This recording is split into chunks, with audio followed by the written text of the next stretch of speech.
Hot Springs Village Inside Out is a closer look at the greatness of Hot Springs Village, Arkansas and the surrounding areas. People, places, experiences. Hot Springs Village is one of the most beautiful places on earth. Join me, Randy Cantrell, and my co-host Dennis Simpson as we engage in weekly conversations to explore Hot Springs Village Inside Out. Today's show is brought to you by Central Arkansas's favorite radio station, KVRE. Find them on the dial at 92.9 FM. Stream them live at kvre.com.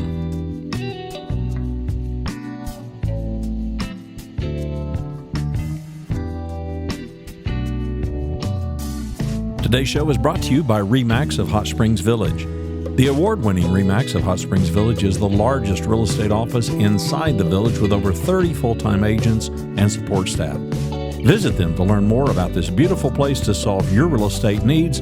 Call them at 1-800-364-9007. Find them online at explorehsv.com. They are RE/MAX of Hot Springs Village at 1-800-364-9007 or online at explorehsv.com. HSV Inside Out is also brought to you by Ike Eisenhower State Farm. Ike and his award-winning team have been serving the insurance needs of folks all around Hot Springs Village since 1998. Ike has qualified for State Farm's President's Club, Chairman's Circle, and Hot Springs Village Insurance Agent of the Year. Call Ike Eisenhower State Farm today at 501-984-4100. That's 501-984-4100. Find them online at ikeeisenhower.net. Call them today for all your insurance needs because, like a good neighbor, Ike Eisenhower State Farm is there. There we go. A little bit more. There we go. Mr. Bryan. Yes, Dennis. So you've been here. We just did a show a little while ago. You've been here, Coronado Golf Course. Yeah. A year? A little over a year. Going on about a year and a half. My wife and I moved here in March of 2023. Really? So we ended up on the golf course purely by accident. So when we came to the village first time several years ago to check it out to see if this is where we wanted to be, we thought this is a beautiful place, friendly people. Let's look at some empty lots up in the hills and kind of have our own little spot. And so we had a real estate agent looking for plots for us, and then we hooked up with some builders. And we were looking at empty lots, having the builders come out and saying, yeah, we can build here for your budget and stuff. And one day our real estate agent said, well, the builder you want to talk to tomorrow is actually in a house right now that he's finishing up. It's on the golf course. I know you're not interested in the golf course because you're not both big golfers. We both golf, but let's go meet him there and shake his hand and see the kind of work he does. And then we'll go to your empty lot and he can look at that. And we got to this house and it checked every box. Yeah, and my wife said, well, if we were going to build a house, we'd probably build this house. So why not just buy this house? We put an offer in. It was a spec house, just getting finished. The first open house was that weekend. We put an offer in. He accepted our offer. Is when my wife and I looked at each other. We just bought a house unexpectedly. So we raced back to Wisconsin, put our house up for sale, and within 6 weeks sold it, packed, and moved, and we're back here for closing. Wow. In 6 weeks. In 6 weeks. And a lot less hair. And how's your knees holding out? Yeah, exactly. Yeah. And it was a pod move. So you should have seen us on the. If you've ever seen anybody, that morning that they're coming to pick it up, her and I are just shouldering things in. Just duct tape this on the top, baby. Yeah, but we're glad we're here, and so that's how we got involved in the community and the neighborhood here, and met Dan and his wife. Who happens to be from Racine, Wisconsin. It's just down the road from us. We were in Franklin, Wisconsin. It was like less than 30 miles, but we did. It's like I'm originally from Canada, and so occasionally you'll get people. Oh, I know George so-and-so in Canada. Do you know George? I go, it's a big country. It's bigger than you think. It's bigger than you think, right? So we're loving it here.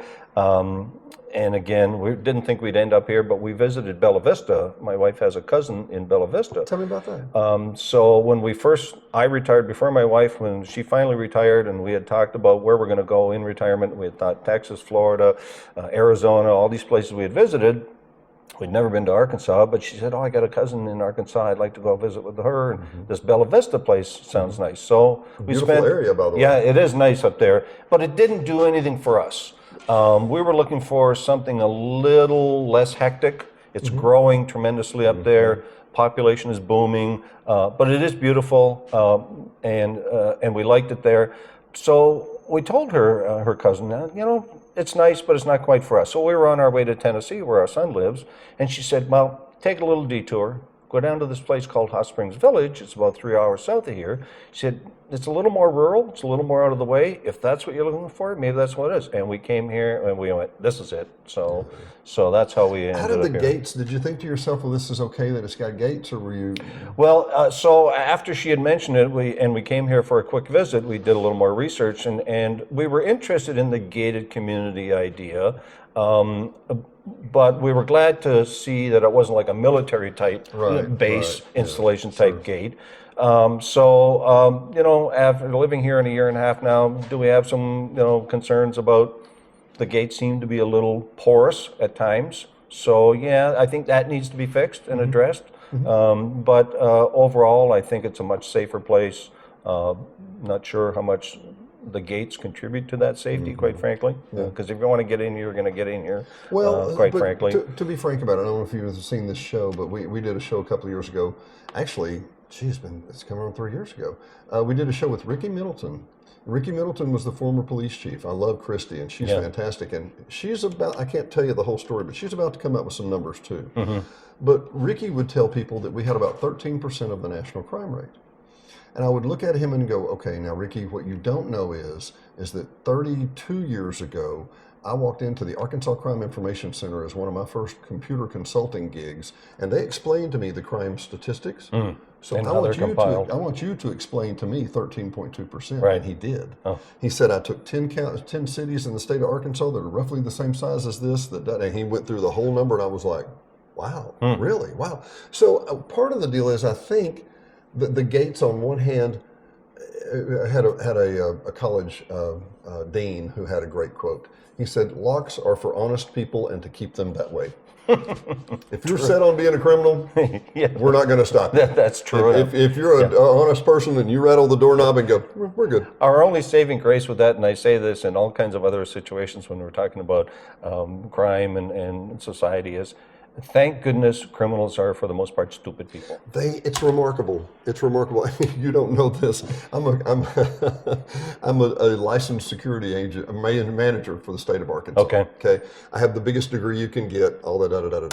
I have video of a head cashier and an assistant manager stuffing $35,000 in their pockets, looking around, and I've got ultra high def looking at them. You know, I got HD and ultra high def, and I'm looking at them, thinking they're getting away with it. And thinking, well, no, not only that, thinking they're getting away with it, but all I can think is, you know, when you got this job, you gave them your social security, you gave them your address, you gave them your phone number. Come on, man, how stupid do you? Anyway, True enough. Yeah. True enough. All that said, what did you do before you got here? So the last almost quarter century, 25 years, I was in the event planning industry.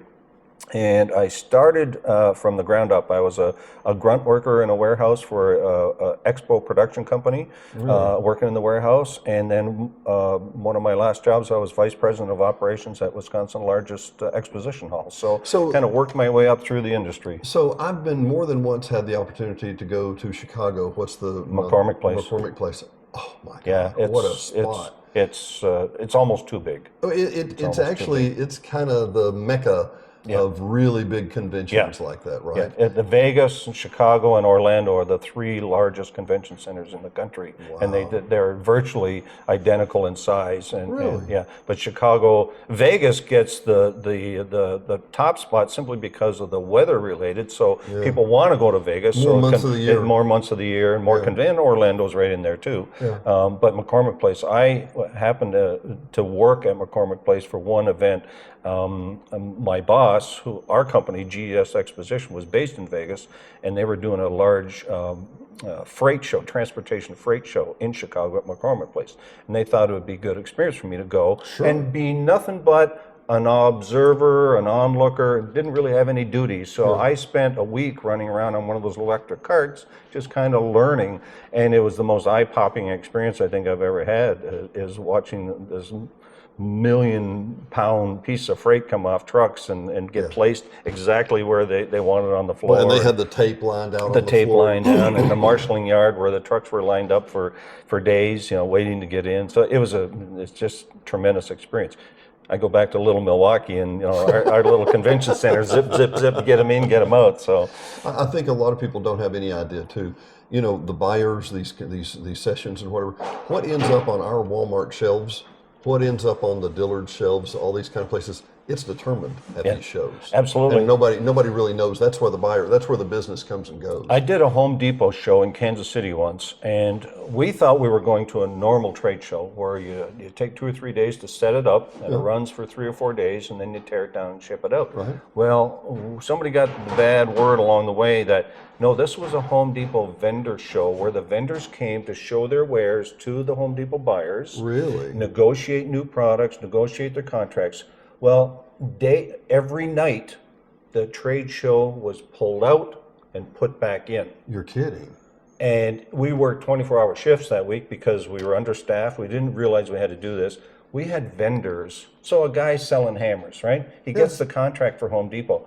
He's like licking his chops like, I just got a Home Depot contract for all my hammers. He's walking on Well, if he clouds. loses that contract, his little hammer company is out the door, yeah. People were leaving physically sick to their stomach because they had lost a contract for Home Depot and just left their stock there. Really? Just left their pallets, demo and everything. pallets full of lawn equipment and tools because they figured, why should I spend $1,000 to ship it back to myself when I've lost the contract? Oh my God. Oh, it was a big mess. Well, let me ask this. I asked this question to Dan just a minute ago. Did you envision yourself 2 years ago? Did you say, we're going to be in Hot Springs Village, Arkansas, talking to Dennis Simpson on Hot Springs Village Inside Absolutely Out, not. sitting at Coronado Golf Course and helping to organize some community events. No, but it's been a pleasant transformation for both of us. My wife worked. Talk about interesting careers. My wife worked in the prison systems in Wisconsin for the Department of Corrections, and so this is a really different change for her.